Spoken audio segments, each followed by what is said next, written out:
जब अलायना हॉल से निकली तो संग्राम फिर से अभिनव के पास आया और बोला, ये रहा आपका हार, इसका पेमेंट हो गया है। यह सुनते ही अभिनव ने नंदिता का बिजनेस कार्ड अपनी जेब में डाला और उसके बाद हार की तरफ देखने लगा। हार को देखते ही उसके चेहरे पर मुस्कान आ गई थी। इतने में संग्राम ने अभिनव से पूछा, आप इस हार का क्या करने वाले हो? अभिनव ने इस सवाल के जवाब में बस संग्राम को देखा और मुस्कुराते हुए बोला, चलो। अभिनव संग्राम के साथ उस हॉल से बाहर निकलने लगा था। उसका हाथ अभी भी अपनी जेब में उस बिजनेस कार्ड पर था जो नंदिता ने उसे दिया था। वो अलायना यानी नंदिता को जरूर फोन करने वाला था। जैसे ही वो बाहर आया तो सबसे पहले उसकी नजर सामने बने एक रेस्टोरेंट की पार्किंग में खड़ी एक गाड़ी पर गई। वो गाड़ी हूबहू अनन्या की गाड़ी जैसे लग रही थी। अभिनव के पैर जब उस गाड़ी को देखकर रुक गए तो संग्राम ने उसे देखा और बोला, क्या हुआ, सब ठीक है? अभिनव आगे बढ़ने का नाम ही नहीं ले रहा था। उसकी नजर अभी भी उस गाड़ी पर टिकी हुई थी। तभी अभिनव ने देखा कि अनन्या और चाहत उस रेस्टोरेंट से बाहर आ रहे थे। अभिनव ने संग्राम को देखा और बोला, तुम्हें मेरे बिना ही जाना पड़ेगा। फिर अभिनव ने अपनी जेब में हाथ डालकर गाड़ी की चाबी निकाली और संग्राम को देते हुए बोला, यह हार मेरी गाड़ी में रख देना और गाड़ी अकरम की यहाँ खड़ी कर देना, मैं उसे कल लेने आ जाऊंगा। अभिनव ने संग्राम को इतने अच्छे से समझा दिया था कि अब संग्राम के पास बदले में पूछने के लिए कोई सवाल नहीं रह गया था। अभिनव ने भी अनन्या की तरफ बढ़ना शुरू कर दिया था।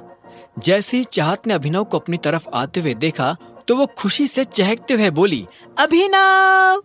ये नाम सुनते ही अनन्या की त्योरिया चढ़ गई और अगले ही पल वो हताश भी हो गई। उसने देखा कि अभिनव सामने से चला आ रहा था। जैसे ही वो अनन्या के पास आया तो उसने पूछा, तुम यहाँ क्या कर रहे हो? अभिनव ने जवाब देने से पहले ही एक सेकंड के लिए अनन्या को देखा। उसने बहुत सुंदर ड्रेस पहनी हुई थी। अब अभिनव ने अनन्या के सवाल पर आते हुए कहा, मैं यहाँ कुछ खाने आया था और जब मुझे तुम दिखी तो मैंने सोचा चलो अब मैं फ्री में घर भी पहुंच जाऊंगा। मेरी कार में बैठने के बारे में सोचना भी मत, अनन्या ने कहा और वो अपनी गाड़ी की तरफ बढ़ने लगी। चाहत और अभिनव भी उसके पीछे जा रहे थे। अनन्या ने जैसे अपनी गाड़ी का दरवाजा खोला तो इतने में चाहत ने उसे रोकते हुए कहा, क्या कर रही हो यार, वो तेरा पति है। नहीं, वो मेरा पति नहीं है, अनन्या ने चिढ़ते हुए कहा। फिर वो गाड़ी में बैठी और दरवाजा बंद कर लिया। आखिर में उसने चाहत को देखा और बोली, तू मेरी गाड़ी में बैठ रही है या नहीं? नहीं, मैं तेरी गाड़ी में नहीं बैठने वाली हूँ। अगर तुम इसे अपने साथ नहीं लेकर जाओगी तो मैं इसे अपने साथ लेकर जाऊंगी, समझी? चाहत के मुंह से यह जवाब सुनते ही अनन्या ने झटके से पलटकर उसे देखा और बोली, नहीं, तुझे क्यों इसकी इतनी चिंता हो रही है? ये कोई बच्चा नहीं है, कैब लेकर घर आ जाएगा। लेकिन वो कैब नहीं लेना चाहता है। मैं फिर कह रही हूँ, अगर तू इसे लेकर नहीं गई तो मैं इसे लेकर चली जाऊंगी अपने घर, चाहत ने कहा और वही जमकर खड़ी हो गई। जिस तरह से चाहत अभिनव को सपोर्ट कर रही थी, अनन्या को ये बिल्कुल भी अच्छा नहीं लग रहा था। वो जानती थी कि चाहत जो कर रही है उसे लेकर वो सीरियस है, लेकिन वो अभिनव और चाहत को किसी भी तरह से एक दूसरे के करीब नहीं आने देना चाहती थी। आखिर में अनन्या ने अपनी जिद छोड़ी, अपनी गाड़ी का दरवाजा खोला और अभिनव की तरफ देखते हुए बोली, तुम अंदर आ सकते हो। ये सुनते ही अभिनव के चेहरे पर मुस्कान आ गई। वो तुरंत गाड़ी में बैठ गया और बोला, thank you so much Ananya, तुमने तो मेरी जान ही बचा ली। मेरे पास लास्ट 500 रुपए बचे थे और मैं उन्हें खर्च नहीं करना चाहता था। अभिनव की ये बात सुनकर अनन्या को और गुस्सा आ गया। अभिनव को अनन्या की दोस्त के सामने ये कहते हुए भी शर्म नहीं आ रही थी कि उसकी जेब में आखिरी 500 रुपए रह गए थे। चाहत ये सुनकर हंसी और बोली, देखा, मैंने कहा था ना कि बंदा डाउन टू अर्थ और ऑनेस्ट है, जो सच है वो सीधा कह देता है। हाँ, लेकिन मुझे इसकी ऐसी टुच्ची बातें सुनने में कोई इंटरेस्ट नहीं है, अनन्या ने कहा। यह सुनकर चाहत और जोर से हंसने लगी। तभी उसकी नजर फिर से अभिनव के सूट पर पड़ी और उसने कहा, ये तो एक ही ब्रांड का है ना? इतना सुनते ही अनन्या ने भी गौर से अभिनव के सूट को देखा और बोली, एके? तुमने एके का सूट पहना हुआ है? मुझे तो लग रहा था कि ये मेरा दिया हुआ सूट है। तुम इतना महंगा सूट कहाँ से ले आए? वो अकरम सर ने मुझे कुछ एडवांस पेमेंट दिया था ना, तो मैंने सोचा कि उससे मैं अपने लिए एक सूट तो खरीद ही लूं। ऐसी कौन सी कंपनी है जो एडवांस पेमेंट देती है? अनन्या ने पूछा। अभिनव मुस्कुराया और बोला, वो क्या है ना, सर को मेरा काम पसंद आया, तो मैंने ऐसे ही उनको बोल दिया कि सर कुछ एडवांस मिल सकता है, तो वो मान गए और उन्होंने मुझे कुछ पैसे दे दिए। फिर मैंने सूट खरीद लिया ताकि तुम्हारे साथ कहीं आऊं जाऊं तो तुम्हारी तरह अच्छा दिख सकूं। अभिनव अनन्या को मक्खन लगाने की कोशिश कर रहा था। अनन्या उसकी बातों को कितना ध्यान से सुन रही थी ये तो पता नहीं, लेकिन चाहत उसकी बात बहुत ध्यान से सुन रही थी। उसने अनन्या को छेड़ने के लिए कहा, वैसे तुम्हें सूट पहनने की कोई जरूरत नहीं अभिनव, तुम बिना सूट के भी हैंडसम लगते हो, just like a hot cake.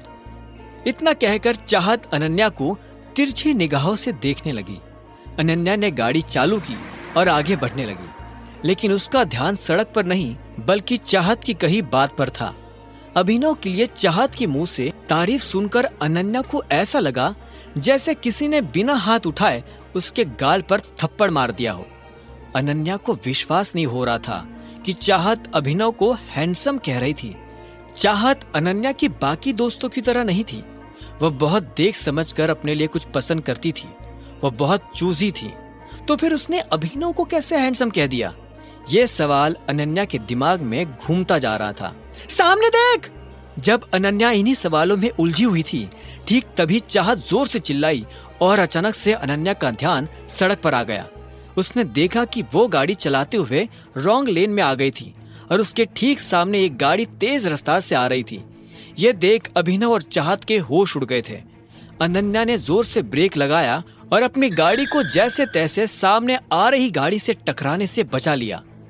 उधर सामने वाली गाड़ी भी कुछ दूरी पर रुकी और उसमें से कुछ आदमी नीचे उतरकर अनन्या की गाड़ी के सामने आकर खड़े हो गए। अनन्या ने शीशा नीचे किया और गुस्से में बोली, क्या है? क्यों मेरा रास्ता रोककर खड़े हो? इससे पहले कि अनन्या के सामने खड़े आदमियों में से कोई जवाब दे पाता, पीछे से चाहत ने कहा, उस लड़के का नाम ईशांत है। ये लोग दिग्पाल छिंगावत के आदमी है। तो ये लोग मुझसे क्या चाहते हैं? अनन्या ने गुस्से में पूछा। अभिनव इस सब के बीच बस चाहत को देख रहा था। उसे ये समझ नहीं आ रहा था कि चाहत प्रिंस नाम के इस लड़के को कैसे जानती थी। अभिनव को ये तो समझ आ रहा था कि दिग्पाल छिंगावत एक बड़ा आदमी है और उसे हर कोई जानता है, लेकिन उसके आदमी का नाम चाहत जैसी लड़की को पता होना, यह अभिनव को कुछ हजम नहीं हो रहा था। इतने में चाहत गाड़ी से नीचे उतरी और बोली, क्या चाहिए? इतने में अभिनव भी गाड़ी से नीचे उतर गया और उन लड़कों को देखने लगा।